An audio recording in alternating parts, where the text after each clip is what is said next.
Ação. Boa noite. Então agora começamos a gravação. Eu quero agradecer a todos vocês que entraram hoje para escutar essa aula e também participar da discussão que a gente abre no final para perguntas, comentários, esclarecimentos, né? O tema hoje, seguindo a sequência da apostila, que é como se fosse, depois da introdução, começam a apresentar os que seriam os mestres, né, os guias do Quinto Raio Verde, né, seguindo os estudos da Grande Fraternidade Branca, que, junto com o Comando Santa Esmeralda, é como se fosse exatamente a mesma egrégora, só que com algumas denominações diferentes e algumas abordagens que são próprias, mas que são os mesmos seres, né, as mesmas entidades aí que representam. Então, nessa sequência, a gente começou falando sobre o mestre Larion, que é o Chohan do raio, como se fosse o principal representante do raio. Depois a Palas Atenas, né? E, e agora a gente vai entrar com essa leitura do Arcanjo Rafael e Mãe Maria, né? Então, para a gente acompanhar, eu vou agora trazer na tela a apostila.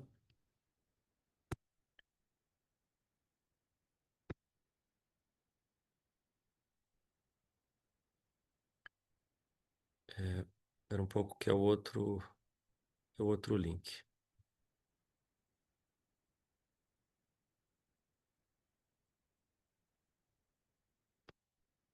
Então vamos lá. Daqui a pouco eu vou aumentar a letra. Essa figura é um desenho de muitos que existem na internet hoje do Arcanjo Rafael, que ele sempre vai estar representado pelo raio verde, né? É o raio dele como se fosse não só de identificação, mas a identidade com o própria a esmeralda, a pedra, né? O cristal, como se fosse realmente essa ferramenta de cura, né? Então, Mãe Maria. É que a Mãe Maria, como ela participa de muitos outros, de outros arquétipos e também de outras representações nas religiões, ela às vezes está ligado ao rosa, está ligado à própria rosa também, como um símbolo muito comum. Então, é difícil trazer eles dois como se fosse a mesma coisa, né? Mas hoje, para fins da leitura, a gente vai estudar eles como representantes, os arcanjos e a arcangelina representantes do quinto raio verde. Então, eu vou aumentar aqui a letra.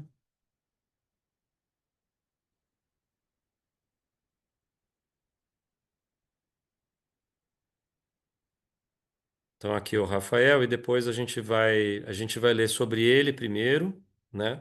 E depois, na sequência, a Mãe Maria, que também tem outros nomes. A gente vai comentar depois. Então, o arcanjo Rafael representando, né, o quinto raio, e é como se fossem as virtudes, né, que ele representa, como dons espirituais, a integridade, a visão, que seria a visão física, a visão espiritual e inspiração da verdade. Vou aumentar mais um pouquinho.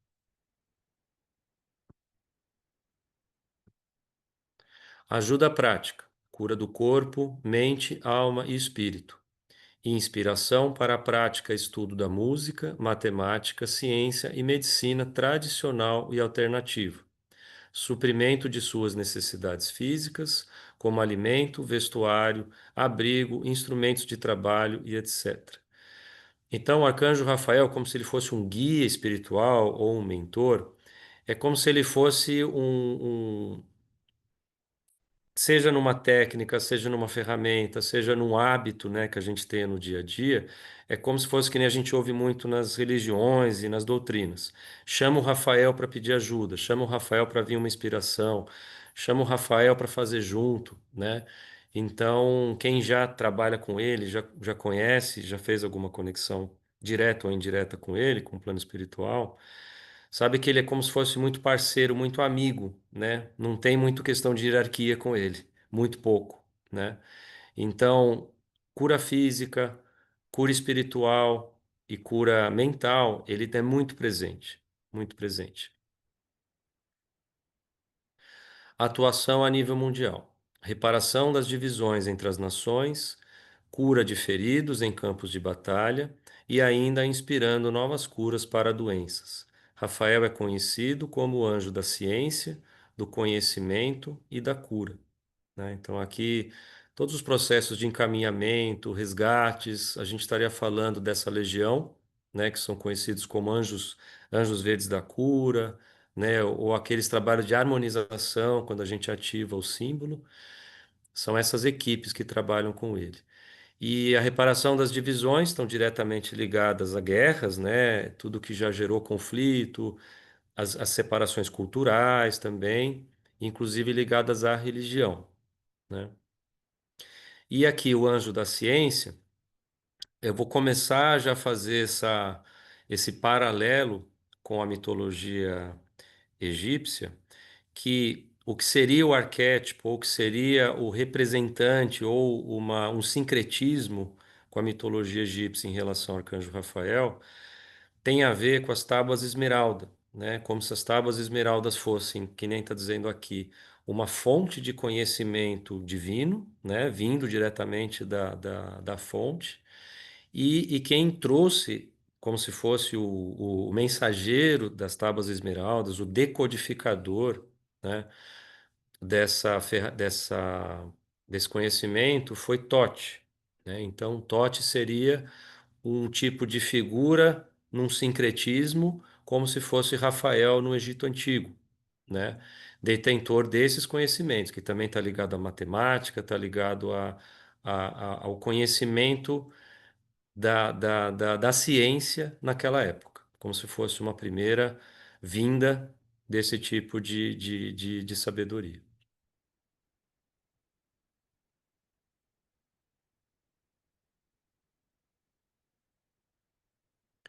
Os textos judaicos afirmam que ele revelou a Noé o poder curativo das plantas, curou um cego e aprisionou um demônio. Os católicos são isso é o Antigo Testamento, né? Os católicos o reverenciam como anjo que curou o doente no tanque de Betesda, né? Então aqui a gente já está falando do Novo Testamento, uma das curas que tiveram testemunho de Jesus. Ao enfrentar um problema de saúde física ou mental, providencie primeiro a ajuda de um profissional, seja médico, quiroprático ou especialista, e então peça aos anjos para se lançarem ao trabalho. Peça que alcancem o cerne da energia negativa que está causando esta situação e atuem através dos profissionais que você escolheu. Então, aqui é importante, nós que estudamos, né, a apostila, sobre os corpos sutis. Então, ele está dizendo aqui que a origem das doenças, a origem dessas dores que a gente sente no corpo físico, começaram nos corpos sutis, seja o corpo emocional, corpo mental ou o corpo espiritual.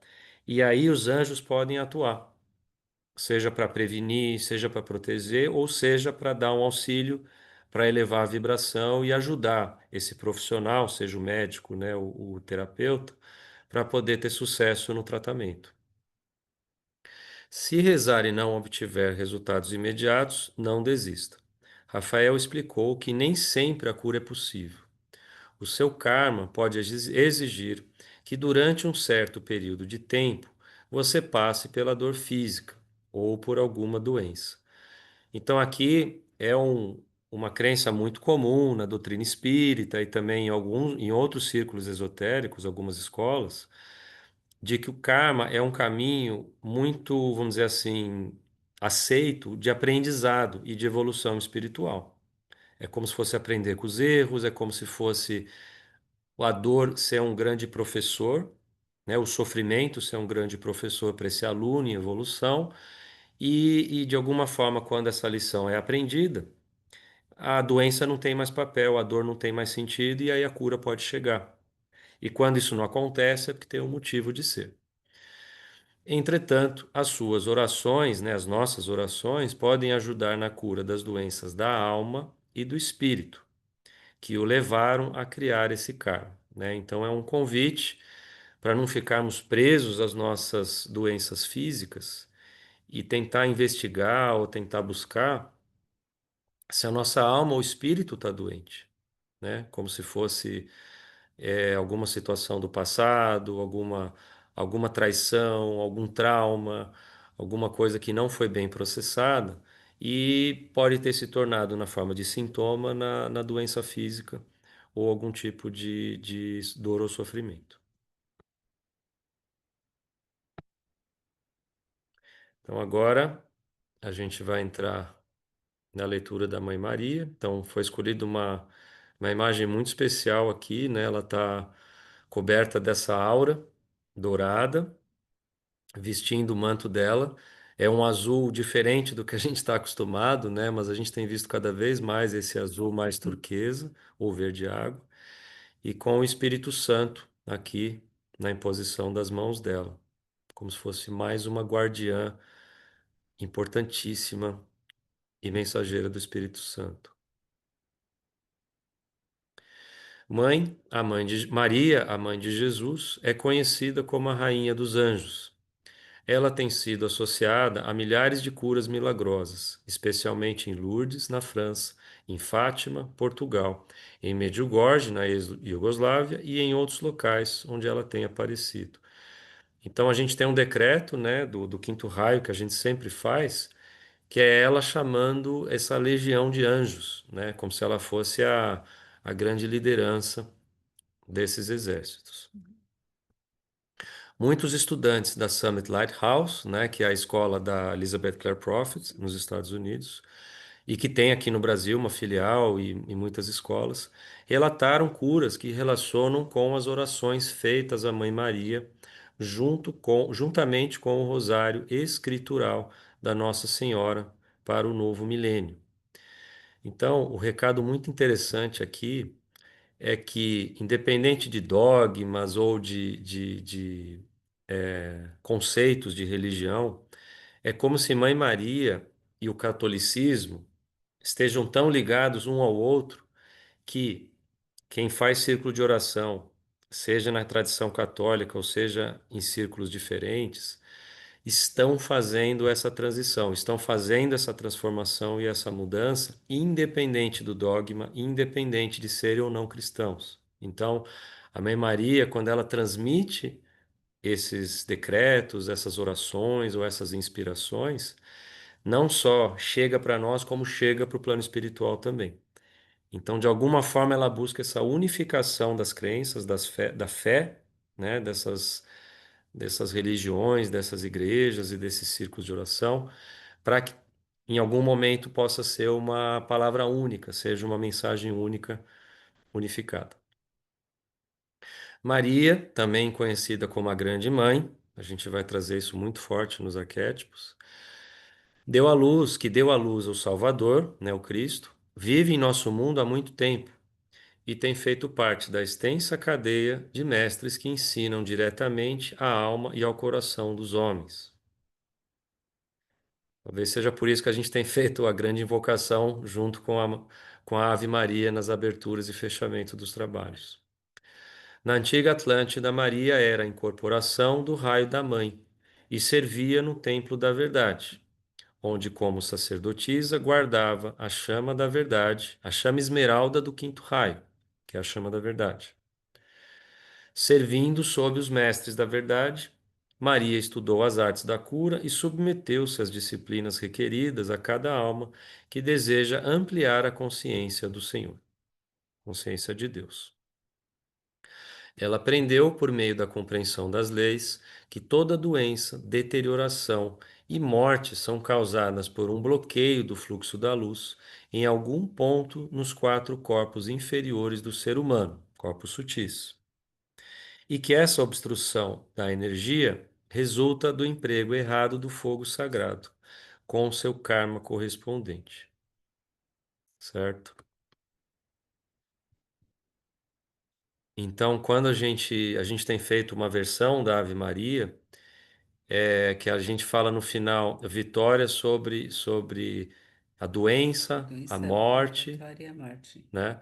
Então é o que? É transcender esses males, transcender essas crenças limitantes e transcender esses sofrimentos, vencendo através do equilíbrio dos corpos, através da cura dos corpos sutis inferiores, para que a morte e a doença não nos vença mais nas encarnações.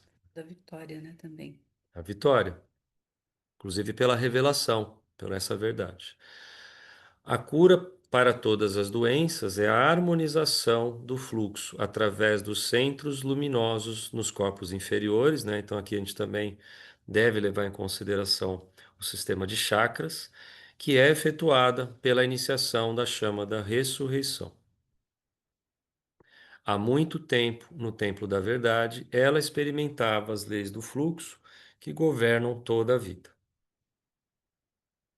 Ela já sabia que em outra vida, então aqui ele já começa a falar que Maria já vem encarnando e reencarnando em outras civilizações, em outros tempos, eh, em outras realidades. Então ela já sabia que em outra vida seria a escolhida para carregar o Filho de Deus, que traria as leis da ciência divina para a presença dos homens. Então, aqui é como se fosse a profecia da vinda do Messias, que nós conhecemos como Jesus. Em todas suas encarnações, Maria trabalhou com sua chama gêmea, o arcanjo Rafael. Então, eles são complementos divinos um do outro. Aspecto sagrado masculino e sagrado feminino. Segundo essa informação, esse texto, e isso é muito confirmado, né, pela Summit Lighthouse e outros textos da Fraternidade Branca.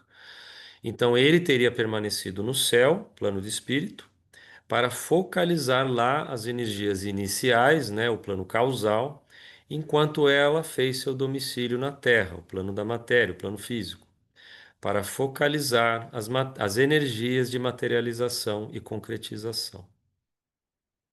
Então, só uma tradução interessante aqui: matéria em inglês é matter, né? Matter, que se escreve M-A-T-T-E-R. E mater, eu não sei se é do latim ou do próprio grego, é tradução de mãe, né? Então, quando a gente fala do plano da matéria, é como se fosse o plano da mãe. Qualquer arquétipo que a gente considerar ligado à mãe divina ou deusas divinas, com essa função de ser mãe, de seja como geradora ou como cuidadora e protetora, é mater, é mãe, né? Mater Dei, né? Mãe de Deus. Assim, a sua identidade divina era fixada e estava integrada a toda a existência, tanto física quanto espiritualmente. Acabou aqui. Bom, então, eu só vou fazer um fechamento aqui, uma conclusão, que na verdade eu expliquei para o grupo no começo da reunião, antes de começar a gravar, que a gente achou melhor dividir em duas partes, né? Porque são arquétipos complexos, né? Inclusive envolvendo a mitologia grega e romana. Então a gente vai, nessa primeira parte, trazer os aspectos da mitologia egípcia e fazer um teaser aí do mês que vem, quando a gente gravar a segunda parte, que a gente pode até trazer um resgate ainda anterior, né? Da grega e romana, que é a babilônica também, que tem, que basicamente as figuras, tanto na arte quanto nas pinturas de tempos, principalmente na Renascença, que é a figura da Mãe Divina com o menino Jesus, né? Essa figura, ela já existia, principalmente na arte, de Ísis com Horus. Então significa que Ísis era a mãe divina no Egito Antigo, assim como Maria era a mãe divina no tempo do início do cristianismo, 2000 anos atrás, né? Pós era grega, pós era romana e, aliás, era romana já, vamos se fosse junto, né? De alguma forma. Então, essa figura de mãe com o filho, como sendo a mãe divina com o filho enviado por Deus, como se fosse seja o Messias ou seja um filho vindo dessa concepção imaculada, né, com a intercessão do Espírito Santo, carrega ela desde todas essas gerações, de todas essas civilizações, né? Então, independente de com quem ela teria sido casada ou com quem era o par masculino dela nessas épocas, elas eram vistas como a grande mãe. Elas eram vistas como a figura, como eu falei, geradora, cuidadora e protetora dos filhos de Deus ou das filhas de Deus, né? Então, já que a gente começou aqui hoje, da primeira parte com a mitologia egípcia, então, como eu já falei do Tote como sendo ligado ao arquétipo do sagrado masculino ou do mensageiro divino, representando o raio verde, no caso de Tote, como as tábuas esmeraldas, trazendo essa virtude e esse tema da ciência, da matemática e desse conhecimento bem, vamos chamar assim, racional e intelectual, a Maria, como sendo um sincretismo com Ísis, é como se fosse a mãe divina, né? Só que o par de Ísis era Osíris. E Osíris já não teria nada a ver com Rafael. Então aqui a gente tem que separar que eles não vieram juntos nesses tempos. Segundo os textos da Grande Fraternidade Branca, Rafael não foi encarnação, né? Mas dentro desse entendimento dos símbolos e dos arquétipos, é como se fosse alguém em meu nome. Alguém que eu fui o guia, que eu fui o mentor, ou que eu fui trazendo o meu conhecimento, e ele foi o meu representante, né? E a gente vai ver isso quando a gente falar da ligação de Rafael com o planeta Mercúrio, com a figura de Deus Mercúrio e Hermes, que tem dois arquétipos de Hermes, que eu vou separar também, que carregam esse grande símbolo da medicina, que é o caduceu. Então eu só vou poder entrar na segunda parte para poder falar do caduceu, porque é mais extenso. Mas, e aí eu não vou falar tanto de Maria nesse sentido, mas é como se fosse dos dois. É como se fosse de todos os Asclépios e Géia que a gente estudou já um pouco. Então, tudo isso é símbolo da medicina. Hipócrates, a gente vai juntar tudo. E o Totti já foi de uma linha que eu não sei se o Caduceu fez parte da era dele, né? Mas as tábuas esmeraldas já foram como se fosse a introdução desses mistérios, né? E no caso de Maria, a ligação está mais ligada ao arquétipo de Ísis e Horus, ou seja, Horus como se fosse o enviado e Ísis como se fosse quem ia ser o meio, né? O ventre sagrado que ia dar a concepção de Horus, que também viria a ser, né, como se fosse um deus da mitologia egípcia, tá bom? Então eu gosto de usar o termo mistério.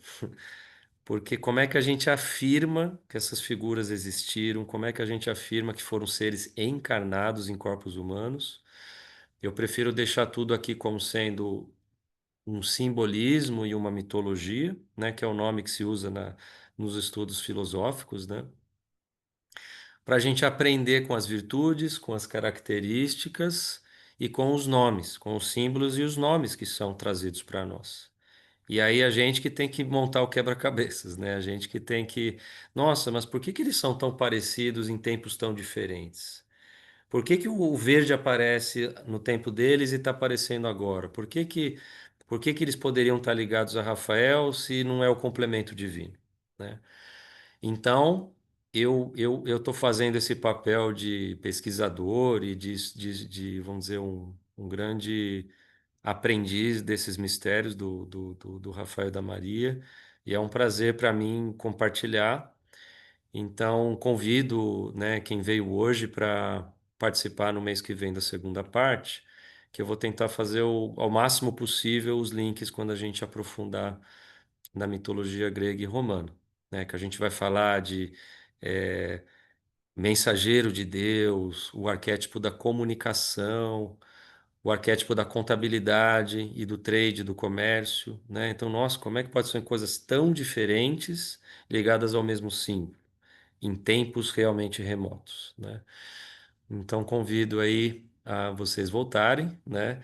E quem não participou, como a aula vai estar gravada, a gente vai poder manter essa sequência, tá bom? Então agora eu vou abrir para perguntas, né? Então se alguma coisa chamou mais a atenção de vocês, fiquem à vontade, é só levantar a mão usando os reactions do Zoom ou podem abrir o microfone. Viu? Uma pergunta que me veio aqui, Vamos lá. ela é a alma, ela e o arcanjo Rafael são almas gêmeas, né? Eu Almas não gêmeas. sei, eu já ouvi dizer que não se usa o termo alma gêmea, né? Se usa alma afim, eu não sei bem qual é o correto, mas tudo Ah, bem. o nome correto é chamas gêmeas. Chamas gêmeas.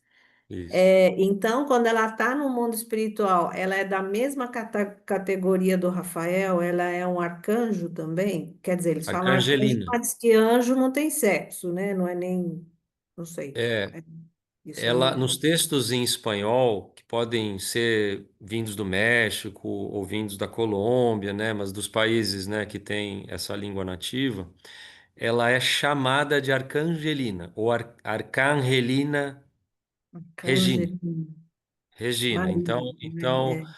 nesses textos em espanhol, até ligados ao Comando Santa Esmeralda, é Arcangelina seria o título, que é o mesmo título do Rafael como arcanjo. E o nome que eles têm usado mais, ou é Arcangelina Maria, ou é Arcangelina Regina, porque Regina significa É rainha, rainha, né? que Rainha. é, que é Sim, do é. latim, e que o italiano até hoje usa, né? Que é uma língua Italiana derivada do é latim. Regina ou Régia? Regina também? Não, Regina, Regina. Regina, Regina. Regina Coeli, Rainha Regina do Céu. Céu, né? Então são traduções que no final acabam remetendo a ela como sendo rainha. Então, É. Rainha dos Anjos, Rainha do Céu, é, Rainha da Paz. Mas você vê, né? Ela, nessa categoria de Arcangelina, descer à Terra também deve ter sido uma coisa bem difícil, né? Assim como foi É, com Jesus, né? exatamente. Acho que não sei se Jesus está numa categoria superior ou não, não sei.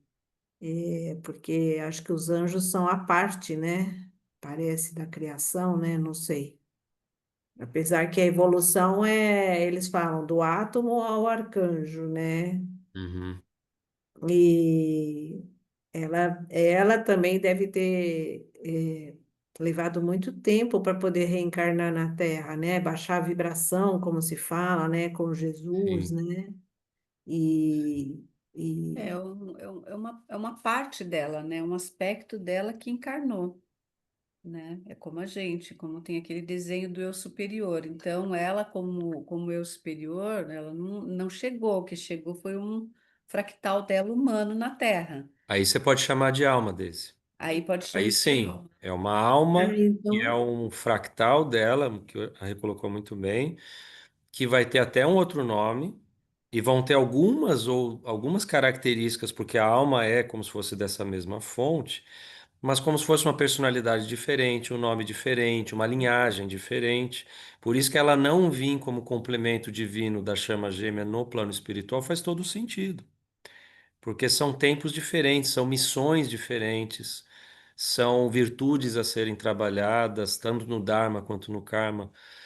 Então, a alma, sim, a alma pode ser considerada é uma parte dela que encarna, sem hum, a envergadura e o tamanho de uma alma das outras dimensões superiores, mas que seria sim uma parte dela, uma representação dela aqui nesses tempos, seja no nível de deusa, como a gente está falando aqui, ou seja no nível de uma alma humana encarnada, como sendo parte dessa mônada. porque eu já vi aquela coisa, então, da teoria das dimensões paralelas. Você tem Uhum. em cada dimensão uma personalidade que é uma parte Do da seu eu sua, superior. do ser superior, né? Da primordial, né? Uhum. E Sim, aí, como a Regina falou, fractal seria uma das, né? uma É, das. uma das. Das E nessa personalidades. matemática, Daisy, nessa matemática, são até 144. Ah, é? Ah, tá. Se a Já gente ouvi falar considerar sobre esse paralelo número. ou simultâneo, é como se fosse assim: 12 super-almas se subdividem em 12 almas cada Uhum. uma, e quando você multiplica 12 por 12 dá 144. 144. Só que isso a gente está falando não só da Terra, Uhum. a gente está Sim, falando de do universo, né? universos e multiversos, planetas e constelações. Sim, sim. Então é inconcebível achar que ela está em 144 fractais ao mesmo tempo na Terra. É surreal. Não, na Mas, Terra não, mas mas talvez uns dois, três, cinco. E ele talvez sim, talvez não, né, Rafael? A gente não sabe se ele está ou nunca esteve, está agora, ninguém sabe, né? Mas algum pode estar, algum aspecto dela pode estar. porque quando você entende que eles falam no mundo espiritual não existe o tempo como nós conhecemos, que tudo é agora, aí você É, entende que todas as os fractais estão vivendo a vida ao mesmo tempo, né? na Agora teoria sim.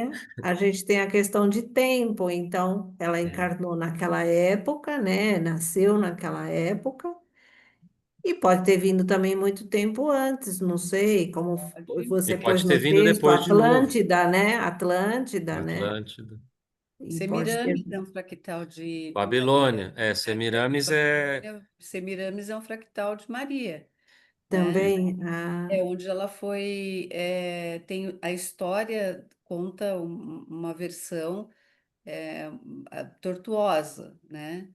Então, quando a gente andou investigando através da cabala ancestral e ela foi nutrindo, ela fugiu, teve todo um assunto, eles julgaram ela, né? Inventaram uma história que ela tinha caso com um filho, e ele não era filho dela, apesar dela ser mais velha e ele ser mais novo, ele não era filho dela, e enfim, era teve como se fosse um caso de incesto. como se fosse um caso de incesto, mas não É. era, porque eles não era mãe e filho. E ela precisou fugir com todo esse conhecimento, se exilar para poder continuar O passando o conhecimento ser conhecimento, repassado, né? repassando o conhecimento. Então, tem essa versão também que vem de uma linha da cabala, que é a cabala ancestral, né? ah, E aí, só um comentário importante. Então, na Babilônia, se a gente considerar isso um sincretismo também, a mesma imagem de. Não era mãe divina do jeito tão consagrado como a gente conhece, mas é como se ela fosse a deusa feminina da época, uma deusa pagã, né? Então, Semiramis era considerada uma deusa pagã, e ela hum, aparecia nos desenhos, nas pinturas e nas imagens que são compartilhadas hoje com o filho, como se fosse a mesma coisa, como se fosse a mãe e o filho divino, porque ela também acreditava nisso, segundo os textos. E Tamuz era o nome do filho, né? Então tem a mitologia com Nimrod, né? Como se fosse um casal, e Tamuz, o filho desse casal, e Tamuz sendo a reencarnação de Nimrod, porque Nimrod teria sido o Deus encarnado daquela época, né? Então você vê a mesma mitologia, a mesma abordagem de Mater Dei com o filho que seria o Messias, seria o enviado de Deus, e cada tradição via de um jeito. O paganismo via de um jeito, a mitologia egípcia de outro, e o cristianismo adotou a que a gente e- conhece hoje. então tem muitas, não vou falar religiões, Versões, não versões. sei.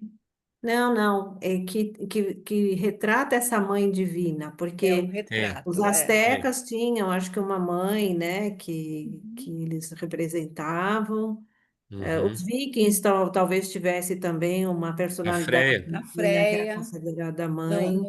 no isso. hinduísmo é Sarasvati. Então, todos têm, É. todos os Todas povos. as A vertentes gente têm, tem a né? coisa da separatividade. Quando a gente não pensa na separatividade, a gente sai desse lugar que você trouxe essa informação da linha do tempo e espaço. Quando você está na presença, no seu estado de presença no aqui e agora, é o momento onde você sente mais inteireza, que você se sente firme. Sabe aqueles momentos assim que você precisa tomar uma decisão e você se firma assim com todos os seus Uhum, aspectos?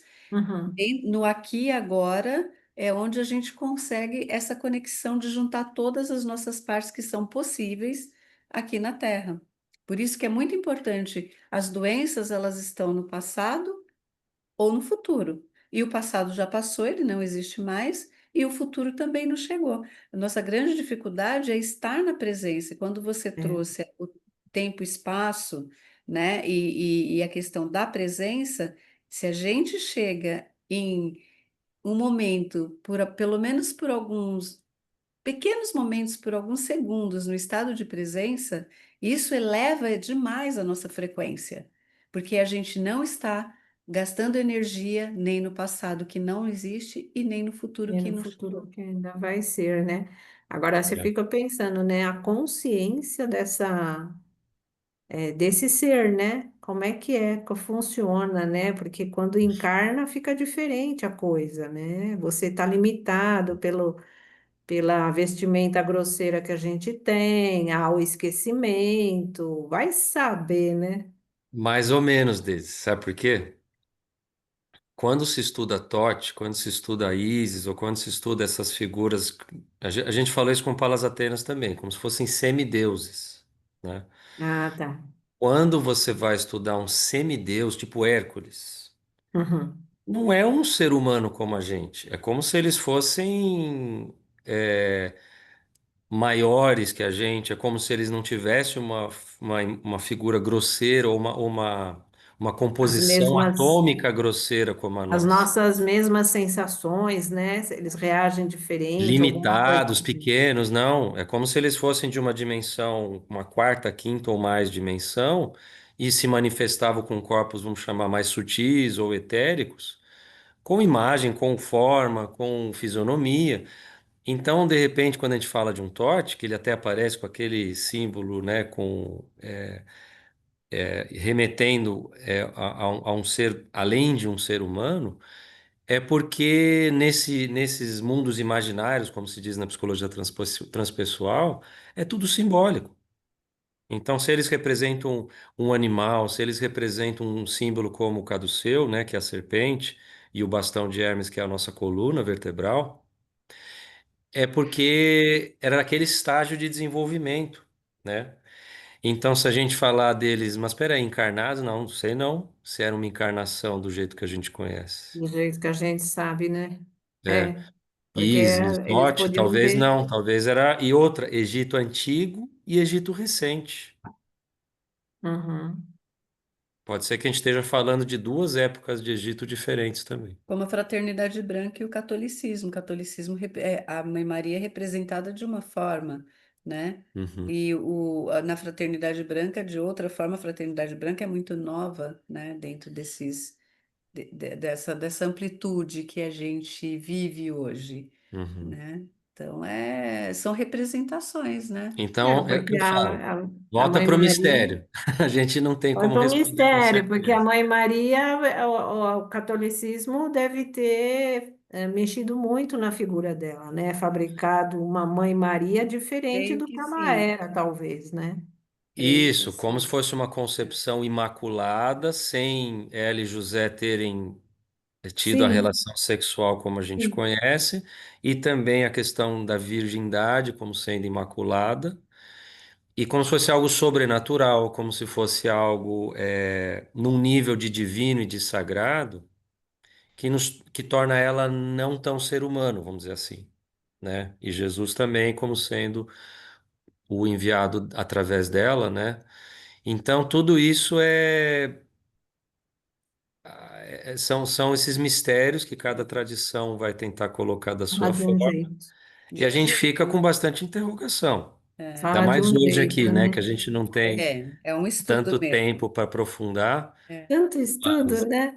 é, Tô lendo ainda, terminando de ler as cartas de Cristo. Ele mesmo já no início fala, vocês entenderam tudo errado que eu tudo queria errado. é fazer mais aqui. essa. A Mãe Maria, por exemplo, assim, é uma percepção minha do que eu já vi, da Igreja Católica, nessa representatividade da Igreja Católica, essa representatividade, do jeito que foi colocado para a gente, como Imaculada, como a Virgem, isso trouxe um peso muito grande para as mulheres, É, né? As mulheres, a partir do momento que elas geravam um filho, antigamente, há pouco tempo atrás, isso daí, coisa de umas três, as mulheres engravidavam e elas não tinham mais relacionamento com os maridos porque elas eram consideradas a esposa, a mãe, né? Então elas automaticamente já perdiam aquele contato, a feminilidade dela, os aspectos femininos, a sensualidade, a sexualidade,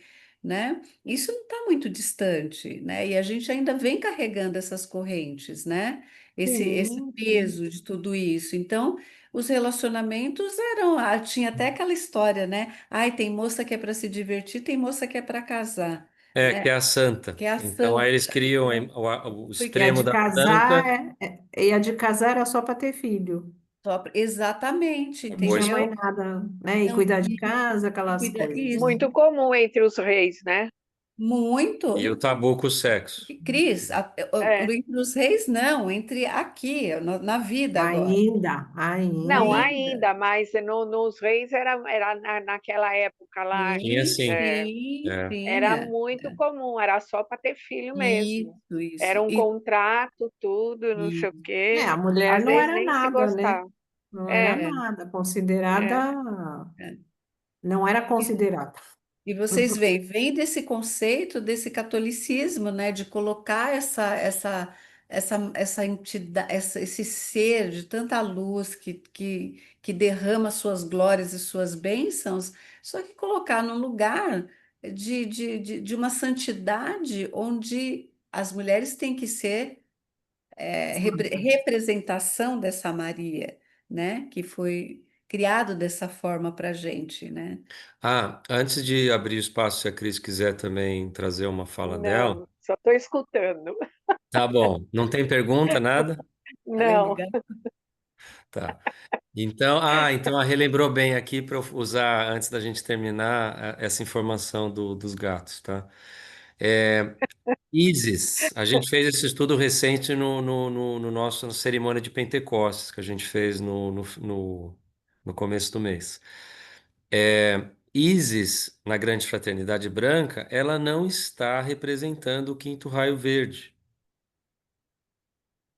Ela representa o quarto raio branco. Na Então aí você figura vai falar, mas de. peraí, se a Maria é do verde, como é que ela está no branco? Então, a gente tem que começar a quebrar essas divisões na nossa própria Essa cabeça, separação. né? Ah, ela é só do verde. Eu acho que isso é um grande engano. A gente sai falando por aí que ela é só do raio verde. Que nem Jesus. Jesus é de que raio rubi dourado? Ah, é? Só? Então ele não manifesta o azul, ele não acho que eles manifesta interagem em o todos os verde da raios. cura, o maior médico que já foi encarnado, né? Os maiores É, milagres, né, de medicina foram dele. Então, a gente tem que quebrar isso, né? Então, Isis pode ser vista só como uma deusa, uma representante do raio branco, ok, com as virtudes, inclusive do raio branco, que é da paz, da esperança, da harmonia, mas se tiver essa ligação com Maria, seja no sincretismo, ou seja por encarnação, mesmo num plano mais evoluído que o nosso, a gente vai juntando essas virtudes, vai juntando essas contribuições que ela vem trazendo para ver o tamanho do ser que é. É, Vários nomes, várias virtudes, várias missões que foram completadas aqui na Terra. mas Imagina quando juntar tudo, né? Quando a gente puder ver ela como todas elas. E ele, Rafael, como todos eles, né? Eles já são, né? A gente que não consegue. Isso, a gente que não Eles já consegue são. ver. mas a Isis vem com outro nome no Raio Branco? Porque eu não lembro Não, de Não, ser é não, Isis, ela né? só não é chamada de Maria. Ela é chamada de Porque deusa Isis. das mulheres na fraternidade é Mestre Nada, Kuan Isso. e Mestre Nada, Rubi Dourado, Quanin Nossa, tem Lilás, né? Sétimo raio, Palas Atenas verde. as Atenas. Isso. Aí Ísis é o raio o branco, branco. Ah, tem E no aí, raio rosa é Rovena. Rovena. No segundo Rovena. raio dourado, eu não sei quem que é o aspecto feminino. Eu sei quem é o masculino, que é Sempre tem um feminino e um masculino, então, né? sempre tem. E no primeiro, que é o azul, é Miguel e Amazona, ou Amazon. Acho que é o Hum, nome. Mas enfim, aí a gente tem que estudar raio por raio.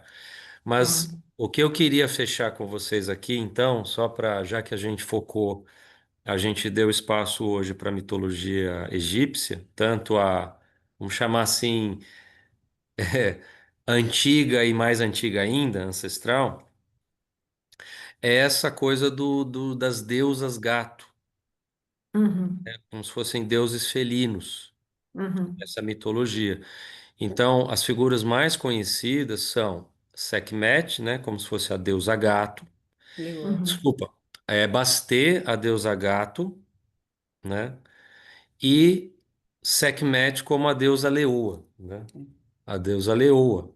Então, a Sekhmet seria um aspecto mais de guardiã, de protetora, como se fosse da justiça. Até às vezes alguns textos falam como se fosse uma deusa da guerra, no sentido de justiça, no sentido de é, intervenção. A gente falou um pouco isso da Palas Atenas também, né? Quando é usado para o crescimento da humanidade, para a evolução. Sekhmet, ela se tornou uma guerreira assassina porque ela ficou muito revoltada com o que a humanidade A fazia ignorância. com a terra, com Deus. Ela é como se fosse uma guerreira divina, do divino, né? E ela vinha para proteger, para trazer para apaziguar. E o lado sombrio dela, que ela fica sanguinária, que ela mata todo mundo, ela chegava e assassinava todo mundo, porque ela ficou revoltada, ela se perdeu aqui e Aí ficou. ela não é mais divina, né? Então, aí ela ficou revoltada e ela começou a assassinar as pessoas como se fosse uma justiceira, Uma né? justiceira. Não sei se não é divina, Deise, porque Não, ela não é A divina, Kali no mas hinduísmo, ele fez a mesma coisa no hinduísmo, ela é faz a mesma divina. coisa, Você ela é tem, ela é divina. reverenciada como uma deusa. Kali Ah, é mas um, eu entendo divino como puro amor. Como é que pode matar? na Eu não Terra, Mas chegou sei. na na Terra e Terra, na na dualidade, dualidade. não é bem assim. Divina entre aspas. Não, chegou na Terra, na Não. dualidade, Chegou e na aí Terra, virou. é, Ela representam forças, elas elas representam representam força. qualidades, vamos dizer assim, divinas, mas em formas, por exemplo, a raiva. Vamos dizer que um Deus não sente raiva. Então, quando Jesus teve aquela fúria na praça, ele quebrou tudo. É. Assim, naquela época, eu particularmente não acredito que ele era essa pessoa frágil que a Igreja Católica coloca. Eu acredito que ele era mais aquele cara do The Chosen dessa série que está passando, É, entendeu? também Ele acho. não tem como. É. Como que ele ia poder ser uma Como é pessoa? que ele ia ser Gente, respeitado não e tinha ouvido, né? naquela época, entendeu? É, É né? impossível você ser aquela pessoa. Mansa, Sim, compreensiva, Ele era um homem, calma. né? Então, assim, ele, é, ele encarnou com todas divino, sim, mas na carne. E vem das aquelas atrocidades, E né? vendo aquelas atrocidades, né? Então, assim, aquele momento dessa fúria dele no mercado, aquilo deixa bem claro que ele não tinha nem como, porque senão ele não teria nem crescido, não teria nem chegado aos 33 anos. Porque naquela época era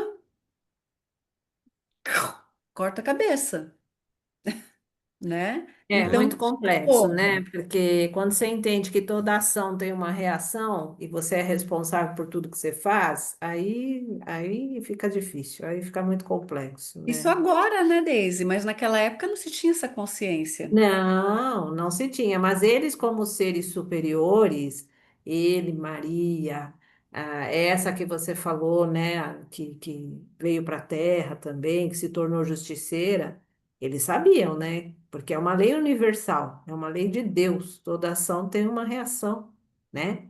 Você é responsável pelo que você faz, então vai saber, né? De repente pisou na batatinha lá, chutou o pau da barraca e depois vai ter que responder de alguma forma por Ou isso. volta, né? Sei, aí, Ou aí volta. a gente entra no grande mistério e eu acho que também dá uma desconstruída na gente se aceitar como humano, né? Eu acho que essas versões, quando Os vem essa papéis. reflexão, eu acho que a gente aceitar mais. os nossos sentimentos, as nossas fúrias, as nossas sombras, as Falhas, né? nossas falhas, né? Que às vezes a As gente fica procurando imperfeições, né? uma perfeição por intermédio de religiões e de conceitos e de que todo mundo fala tudo. E essa perfeição, talvez a perfeição seja a gente ser humano É mesmo, entendeu? relativa, né? É muito relativa essa perfeição, né? Então, não sei, de repente a gente pode transitar aí, tirar esse chicote da mão e, pô, até Jesus perdeu a paciência. Então, é aí que tá, né? Será que alguém realmente atingiu a perfeição? Acho que não, né? Porque é o que eles Eu acho que contam, né? enquanto ficar essa promessa, É, por isso que para uma tradição, para uma religião que é uma das maiores do planeta, que é o judaísmo, o Messias nunca veio. é. Eles não reconhecem, né? Não, Então, Estão eles estão esperando esperando ainda. essa figura e é. pode ser que essa figura não exista e nunca venha. Pois Sim, é, e você parte do aí, Mas aí eu vou pedir princípio. licença para a gente encerrar a é, gravação. A gente pode Tá continuar a bom, falar mais um pouquinho, pode mas só encerrar. para fechar então com essa conclusão e deixando esse convite para o mês que vem para a gente entrar na mitologia grega e romana e também trazer mais do símbolo do caduceu, que é o símbolo da medicina e o símbolo da contabilidade, Vem, ok? Pipi. Legal, gente. Vem, Obrigado pela presença e até o mês que vem. vem, Pipi.